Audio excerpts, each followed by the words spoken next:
Kada je Srbija stvarana, veliki ljudi živeli su u malim kućama. Kada je Srbiju zamenila Jugoslavija, mali ljudi živeli su u velikim palatama.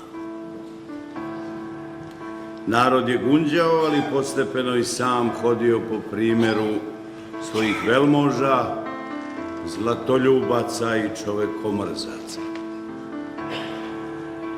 Imali smo državu bez Hristovog blagoslova, slobodu bez radosti, rat bez borbe, propast bez slave, stradanje bez primjera. Spasi, Gospode, narod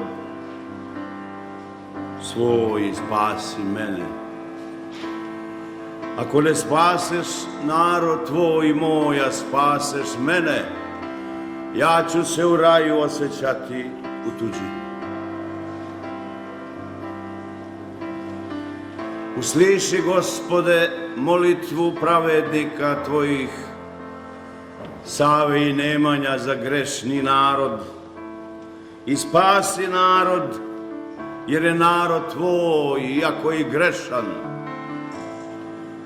Kako si spasavao Jerusalim od neznabožaca i krivovernika, tako spasi i Beograd od bezvernika, da se glasi spasenje od tebe, a ne od ljudi. Iznemože narod tvoj od čekanja, ne kušaj do kraja strpljenje njegovo, Gospode, Gospode, iznemože narod tvoj. Sva se zemlja pokri trupovima vernih tvojih, ne možemo da kopamo, da motika ne zvekne o kosti srodnika naših i ne odjekne bolno u dušama našim. Nema njive koja nije groblje, nema drveta koja nije nadgrobni spomenik. Sva je srpska zemlja groblje. Smiluj se, Gospod. Spasi narod svoj,